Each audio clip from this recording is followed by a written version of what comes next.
So today is the fourth meeting of our Tackling Inequalities network over the last year or so.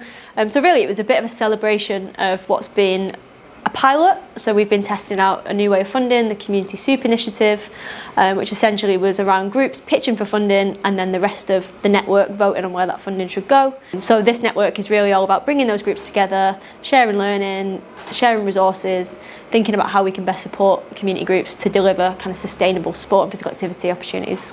I've partnered with the Stockport East and South Primary Care Network to identify what has become a boxing class for men in Marple and surrounding areas who are struggling with their mental health.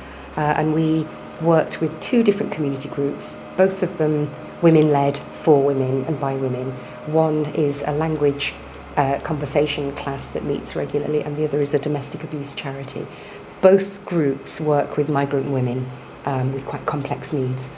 I think it's well known and well documented and researched that marginalised groups either are not represented, there's lack of diversity, or there's language barriers, or there's cultural barriers. We launched these about a year ago. We've been working in partnership with Manchester BME Network. So we worked with them on the Together Fund, on our Equalities panel, and it's really just been about a progression from that and what are the kind of next steps. And we didn't really know how it would go. We didn't know if there was an appetite for a network of this type.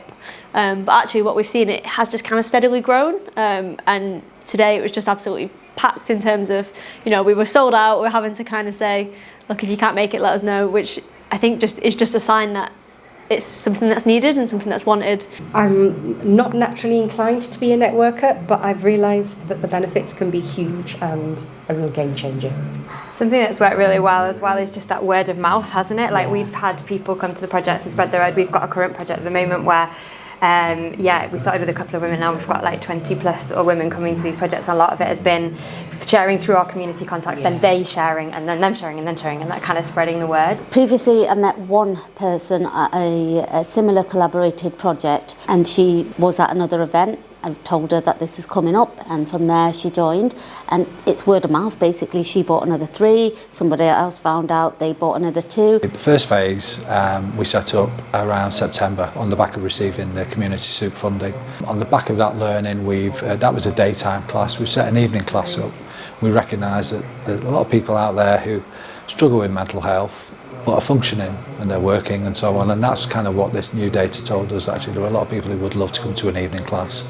So I think the projects that Greater Manchester Outdoor Learning are running, they're running in this very principled, ethical way, which is all about inclusion and bringing nature to people and bringing people to nature. It's a very symbiotic relationship, and our relationship as two organisations feels like a really positive symbiotic one as well.